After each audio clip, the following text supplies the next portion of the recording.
காஞ்சி மகா சுவாமிகள் அருளிய தெய்வத்தின் குரல் பாகம் 2 பகுதி 65 உச்சரிப்பு விதிகள்.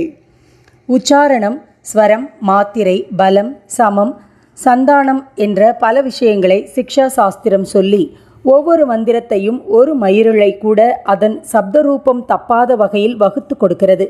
அதிலும் இன்னின்ன எழுத்துக்கள் மனுஷ சரீரத்தில் இன்னின்ன இடத்தில் பிறப்பவை, அவை இப்படியான முயற்சியால் உண்டாகிறவை என்று அது நிர்ணயித்திருக்கிறது.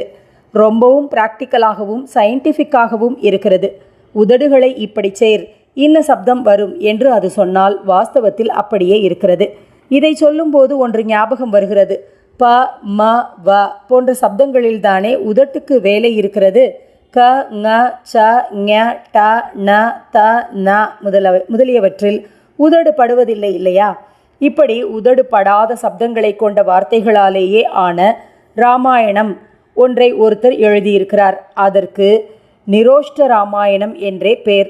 ஓஷ்டம் என்றால் உதடு, அதிலிருந்து ஔஷ்ட்ரகம், அதாவது தமிழில் ஒட்டகம் என்ற பெயர் வந்தது. ஒட்டகத்துக்கு உதடு தானே பெரிசாக இருக்கிறது. சம்ஸ்கிருதத்தில் ஔஷ்ட்ரகம் என்பது தமிழில் ஒட்டகம் ஆயிற்று.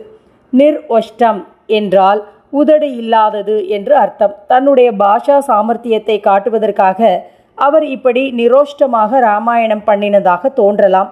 ஆனால் எனக்கு இன்னொரு காரணமும் தோன்றுகிறது. அவர் ரொம்பவும் மடிக்காரராக, அதாவது ஆச்சாரசீலராக இருந்திருக்கக்கூடும்.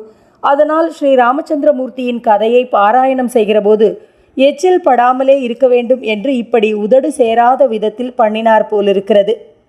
வேத அக்ஷரங்களை எத்தனை கவனத்தோடு ஜாக்கிரதையோடு சொல்ல வேண்டும் என்பதற்கு பாணினி மகரிஷி செய்த பாணினிய சிக்ஷாவில் ஒரு அழகிய ஸ்லோகம் இருக்கிறது. வியாக்ரி யதா ஹரேத் புத்ரான் தம்ஷ்ட்ராப்யாம் நச்ச பீடயேத் பீதாபதன பேதாப்யாம் தத்வத் வர்ணான் பிரயோஜயேத். வேத அக்ஷரங்களை ஸ்பஷ்டமாக சொல்ல வேண்டும். சப்தரூபம் கொஞ்சம் கூட குளறுபடியாக கூடாது. ஒலி நழுவிவிடவே கூடாது. அதற்காக ரொம்பவும் நறுக்கு என்று சொல்லக்கூடாது. வேத எழுத்துக்களை கீழே நழுவாதபடியும் அழுத்தி ஹிம்சிக்காமலும் உச்சரிக்க வேண்டும்.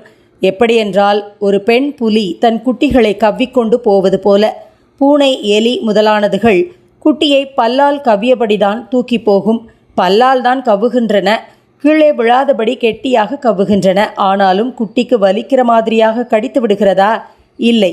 அந்த மாதிரி நாசூக்காக அக்ஷரங்களை உச்சரிக்க வேண்டும் என்பது ஸ்லோகத்தின் பொருள்.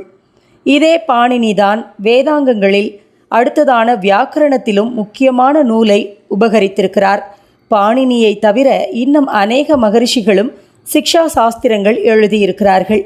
இப்படி கிட்டத்தட்ட 30 இருப்பதாக தெரிகிறது. பாணினியுடையதும் யாக்ஞவல்கிய சிக்ஷையும் விசேஷமானவை. பிராதிசாக்கியம் என்பதாக ஒவ்வொரு வேத சாகைக்கும் விசேஷமாகவும் வித்தியாசமாகவும் உள்ள வேத சப்த ஸ்வரங்களை விரிவாக ஆராய்கிற நூல்களும் ஒவ்வொரு வேதத்துக்கும் உண்டு. இவற்றில் சிலவும் இவற்றுக்குரிய பிராச்சீனமான வியாக்கியானங்களும் கிடைத்திருக்கின்றன. இவையும் சீக்ஷா என்பதில் அடங்கியவையே.